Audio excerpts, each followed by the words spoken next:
Actually a riddle in the Quran, and it's kind of like hidden meaning, hidden message. They talk about the 99 names of God.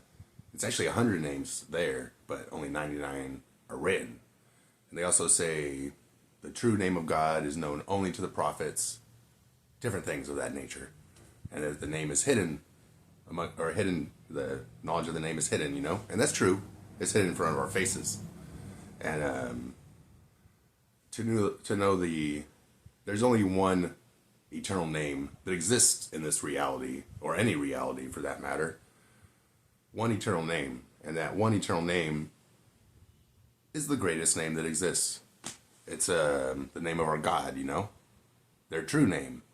And to speak this name, you have to understand a few things. They've been the same forever. Eternity, long time. Think of now and go forward in eternity. That's how long they've existed. If you go back in eternity, that's how long they've existed by themselves with nobody to talk to. And that they existed before human words existed, before human speech existed, before genders existed, by themselves. And since they existed by themselves, with no reason to ever speak a word whatsoever, and they've always had a name, their name is in their original language. And their original language is not human speech, it is consciousness, because they're an element of eternal consciousness that exists. With nobody to talk to forever, they exist that. They used to live that way, And it's basically their language is consciousness. Conscious thought is their language. So with the 99 names being the riddle, let's say that these 99 names represent all knowledge of God. All knowledge of God. Every question you can ever ask yourself and answer, these 99 names represent them. Represent that. So you take these 99 understandings, which represent all of the understandings of who God is, and you form a conscious thought within your mind. Now keep in mind their original language is consciousness, so by having a conscious thought, you're using their original language. And when you have a conscious thought of who they are, you're speaking their true name, their eternal name, the only eternal name that exists. You're speaking it in their original language, which is consciousness. And that's why they say only the prophets know the name, because once the prophet knows the name, how are they going to speak it? Watch me speak the eternal name right now. You didn't hear nothing, did you? Because I didn't use human speech. I used consciousness, and only I can hear it. In any case, it's a path in life, It's basically, as the designer of this reality, they put their words into everything they created. And since their language was consciousness, conscious thought, they put a conscious understanding in everything they created. All of the elements, the dirt, the air, plant life, animal life, light, gravity, inertia, Basically everything on this planet, or everything in this universe that was created by our God, has a conscious understanding in it, because that is their language. And to speak their name, you must gain all of these conscious understandings that exist in this reality. And you notice every prophet, shaman, people of that nature, they always spend a lot of time in nature, doing whatnot, study or praying, meditating, whatnot. But basically, they're observing nature and they're gaining understandings because it's an instinctive process. And they're asking themselves all kinds of important questions. They're asking the 99 questions about God and beyond that, In any case, I wrote this book, 7 Spiritual Equations by Joshua Jones. You can find it on Amazon. Here are the equations that explain, basically, you pause it, go back on it, but the equations explain, the instinctive process that occurs as the human mind searches for knowledge, basically. It's basically the path to all forms of knowledge within these 7 equations. These other books I wrote too, this was the middle one. Took me a couple years. It's kind of thin, And then this one also, This one took me about a decade, and it's got some older equations on it. I'll show them to you. I revised them, shortened them up, and, got rid of that one because it was a little bit delusional, but I changed it to fix it. In any case, yeah. That's why nobody can speak the 100th name, the name that is hidden within the Quran. The reason you can't speak it with your mouth, because it existed before human words.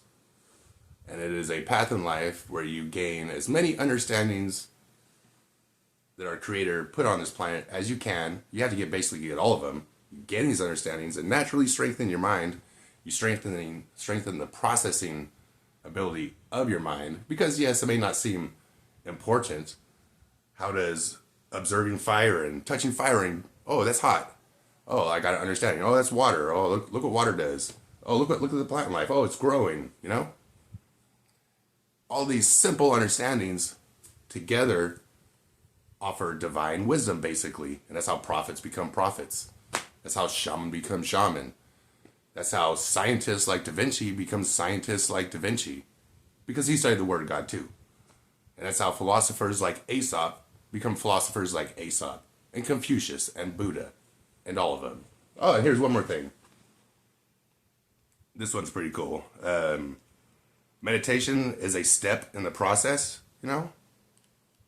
I gotta find the page. Meditation is a step in the process. And this is a vision map. Ignore your senses, access your mind, pay attention, get out. These are the eyeballs. You look here, and you put this in the blind spot for this eye. And this is the blind spot for this eye. And you put your finger right here, which is, for your head, while you're looking here, and these disappear. It's a vision map that's found on the cross. Watch my other video and I'll explain meditation more. But basically, I look here and I put this in the blind spot for this eye. This eye's closed and this is gone. Then I'll close this eye and this is gone. And I go like this, and where the nails on a cross would be disappear. And the thing is, I'm not pointing at a magical eyeball to my forehead. I'm simply learning how visual stimuli is being processed by my mind so I can ignore my vision to alter that mind power of processing visual stimuli into mind power for thinking, because meditation is just thinking. And by doing that, I'm able to access my mind like the Buddha and others. Anyways, yeah. That's the 100th, that's the missing name, the eternal name, the only eternal name that exists. It's a path in life that has taken me 42 years, depending on where you are at in life and the amount of understandings you've gathered from this reality will depend on how long it takes you to follow the path in life that leads to being able to say the name. And I feel like this is a big deal because the world we live in seems to be organized by a bunch of idiots. Because as you know, an uneducated human in their natural state is a dumbass. And the world today is full of dumbasses. But if enough people can say the eternal name, live the life, gain the instinctive education needed to say the name, naturally strengthen the mind so that they can say the name, by the time they say the name and they're able to say the name, they're already highly educated. They have divine wisdom. They have all that stuff. And the people around them, they'll be able to, help them out. They'll be able to live the right life themselves, I basically think it'll fix this world. If everybody could say the eternal name that exists, the world would be fixed, Because basically everybody on this planet's doing the same thing. We're all praying to the same person with the eternal name. I said person, entity, element, It's hard to describe God. But in any case, I'm not trying to, just however you pray, however you pray, try to say the name, so you can get in contact with who we all try to get in contact with. It is hard for us humans, but for animals on this planet, all of the animals on this planet, it comes simply, But since we make words, and explain things to each other, instead of what an animal does, it observes, it understands, and it knows, Animal observes all this stuff. It's like, okay. And it knows, forms a thought in its head. As humans, we observe, we understand, we know, and we explain, to each other. And this dilutes the original thought of the one with the eternal name, with all of our explanations to each other. Maybe that doesn't make sense to you, it makes sense to me. In any case, learn to say the name.